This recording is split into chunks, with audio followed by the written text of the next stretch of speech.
Hello and welcome to what I believe is the 24th episode of One Chord a Week. So congratulations for sticking it out so far. And you'll find me in an uncharacteristically jovial mood today. And so for once I decided to give you a chord today that is closely related to last week's. And so we don't shuffle things up as usual. Also because I think there are two quite simple chords and it will give you a rest before we get into the very strange chords that are coming up in future weeks. All right, so let's begin. This week's chord is the minor 6-9 chord, as opposed to last week's major 6-9 chord. The concept is the same. Again, we build it over a minor chord and we add a sixth and a ninth. So all the cautionary aspects of last week chord regarding its possible confusion with the 13th chord apply. If you haven't seen last week's chord, I do suggest you watch it. Here's a link for your convenience, the major 6-9 chord. But the minor 6-9 chord kind of does the same thing. Minor, of course, gets a different sound by adding the sixth and the ninth. Is not maybe as mellow as it happens to be with major, as we talked about already in the regular minor 6 chord and the minor add 9 chord. So, it's a bit of a different thing, but the idea is the same. And there are a few cautionary things that we should talk about, and I will get to them in the sound section. But as far as the chord goes, is a very Dorian sounding chord, of course, because of the major sixth. So you'll find it a lot in jazz, where a lot of minor chords are actually considered Dorian. You'll also see it in classical music. You'll see it in rock. It's a very powerful chord. You'll find it in pop music, of course, especially today's pop music is very complex, and a lot of production teams on the radio charting songs are actually quite skilled and quite sophisticated. So you see it there, and it's a good chord to have whenever you just want to add a bit of color to your regular minor chords with some careful analysis beforehand. All right, so before we get into all that, let's see how we build it, though I guess you can kind of imagine how it's done. But let's look at the formula and then we'll get deeper with it. So the minor 6-9 chord is again built on a minor triad. If you are unfamiliar with the minor chord, you should certainly check that out. Let me help you out with that. Here's the link. And in the meantime, let's keep going. So we build our regular minor triad, which is C in the root, E flat is a minor third, and the G is our perfect fifth. This gives us the minor triad, over which we're going to add the ninth, which is a major second, and the sixth, or better said, the major sixth. In the case of C, the second is, of course, a D, so it's found two half steps above the root, or one whole step. So from C, we climb 2 frets on the guitar neck, and there's our D, which is our ninth. As far as the sixth goes, we find it 3 frets, or 3 half steps, before the root. So from C, we work our way down 3 frets to find an A. And you'll notice that this D and this A are the same D and A that we used to add to the major chord to do the major 6-9 chord. All right, so the thing that changes between these two chords is actually the third. It's a minor third for this chord. It was a major third last week, and that's it. Nothing else changes. Okay, so we have root, minor third, perfect fifth, sixth, and ninth. All right, so that's the formula. Let's see how it sounds.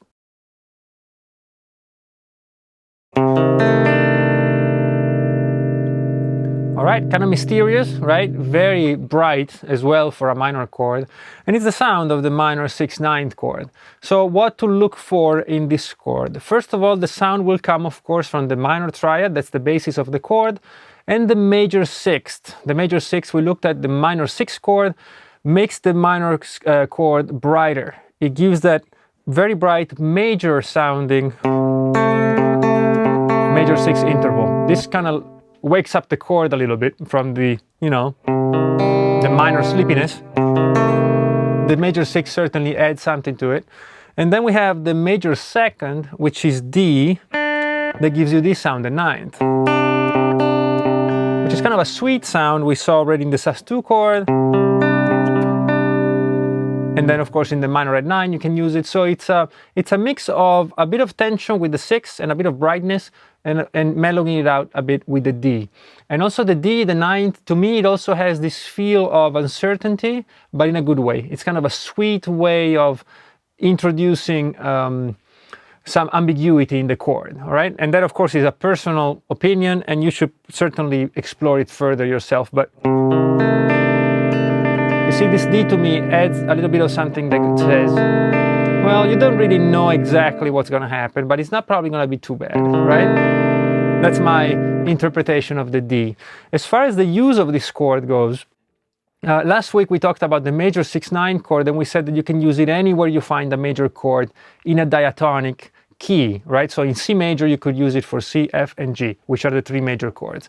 This one you have to be a bit more careful, because in minor chords, the major 6th, which is the one we add in this chord, the A, it's a rare thing, and it only happens on the 2 chord. Okay, so if you're in C major, the only chord you can replace with this chord is the 2, the D minor. That is if you want to stay within the key, but if you want to strictly belong to the C major key, you can only use this in the 2nd degree D minor. Okay, in jazz music, for example, a lot of minor chords are considered Dorian. And so you would use it pretty much everywhere. You could use it everywhere. But in strictly diatonic music, this is only available as the 2 chord, which in the case of C major, it will be on this chord here, the 2. All right? So that's something you should keep in mind. So if you want to be strictly diatonic, just use it on the 2. If you want it for color, then use it anywhere you want instead of a minor chord. But keep in mind that you might have to adjust the 9th and the 6th on your scale, on your improvisation, or you might want to skip those notes as you improvise. All right, so that's it really for the chord. Is really more of a color and atmosphere thing that this chord does. It's not really a functional difference. All right, so that's the sound of the minor 6/9 chord. So now I'm going to show you 3 ways to play this chord over the fretboard, and some of these positions will be pretty simple, some a bit harder, and if you go deeper in it and try to find more position, you'll see a lot of them require quite a bit of a stretch. That's just because of, you know, the nature of the chord. It's many notes, it uses 5 notes, and also it's a bunch of intervals that are not very easy on the guitar, but I will try to give you at least a few that are quite easy to play. And the first one is this one. We play the root C on the 3rd fret of the 5th string. Then we play the 1st fret on the 4th string with our 1st finger. That's our E flat, that's a minor 3rd. Then we go down to the A, our 6th, on the 2nd fret of the 3rd string. And then we play the D with the little finger here on the 3rd fret of the 2nd. Now you'll notice that we're missing a note, we're missing the G, which is the 5th of the chord, and that's no problem. We talked many times about how we can sacrifice the 5th because it's a very consonant interval and it doesn't really add too much to the proceedings, so we can skip it. If you want to try to do a little bridge here with this finger, you can try it, but it's probably not worth it. You might break your fingers. So the second one, we move up to the 8th fret of the 6th string, okay? And this is going to be a bit hard to finger, but it's not too bad, okay? So we're going to start with our root here on the 8th fret of the 6th string. Then we go down to the A, this is our 6th, on the 7th fret of the 4th string. We skip the 5th, so we just mute it with this finger here. Then we play the E flat and the G, which is our minor 3rd and 5th, on the 8th fret of both the 3rd and 2nd string. And then we stretch the little finger all the way up to the 10th fret to find the D, the 9th, on the 1st string.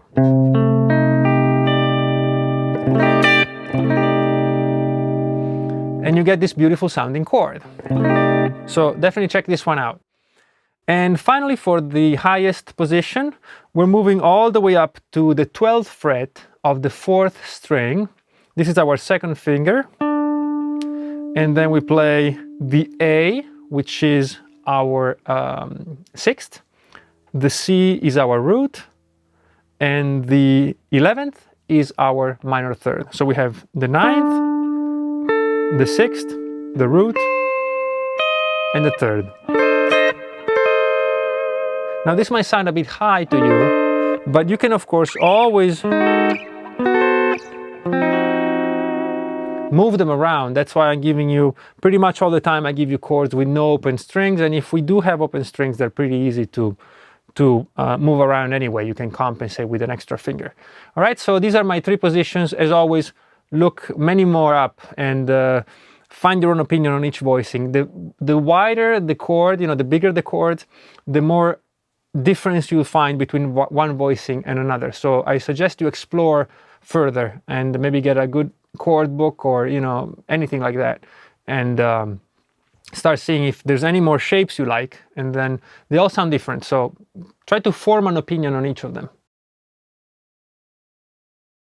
The minor 6/9 chord is of course a Dorian chord that we saw earlier, and the scale that first comes to mind, of course, when you think of this chord is a Dorian scale. Now there are several different Dorian scales that are found harmonizing different kinds of scale, like the natural minor, the melodic minor, and the harmonic minor. But this is the actual Dorian scale with no surprises. Okay, so the Dorian scale is a minor scale where the 6th note we raise a half step. So basically the 6th note, we borrow it from the major scale, okay, which is actually what we're doing here with the chord. We have a minor chord with a major 6th. So when you get this sound of the minor 6/9 chord, this scale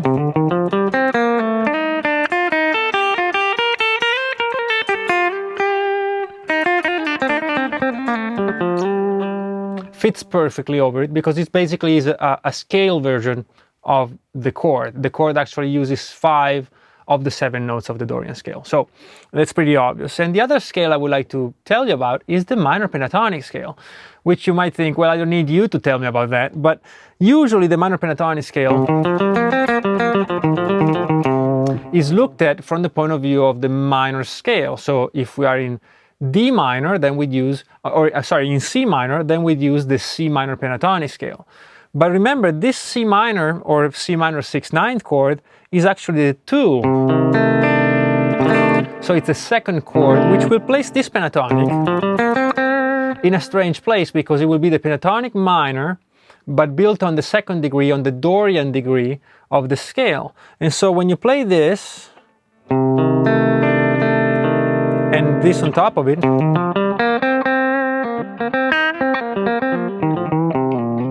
you get a very peculiar Dorian rock bluesy sound, which I think is very interesting. So to explore this further, just record yourself doing a bunch of loops of minor 6/9 chords and try to play the minor pentatonic of the same root of the chord on top of it, and you'll see that it's distinctly different from the regular minor pentatonic that you would use over a regular minor Aeolian chord. All right, so you should find it pretty interesting. Very well, so this was a quick and painless video, I think, and slowly but surely we're kind of running out of simple chords. There's a few, major 13 chord I think we haven't looked at. There's some dominant 9s maybe that we haven't looked at, but slowly we're gonna get into the deeper end of the chord pool, so to speak. So I hope you'll join me with future videos, and don't be scared about it, because there's quite a few that are quite simple left, and even the more complicated ones, they really aren't. As you go watching all these videos, you'll get a sense that, it's no big deal. These chords thing are just pretty easy, actually, just a bunch of notes we put in together.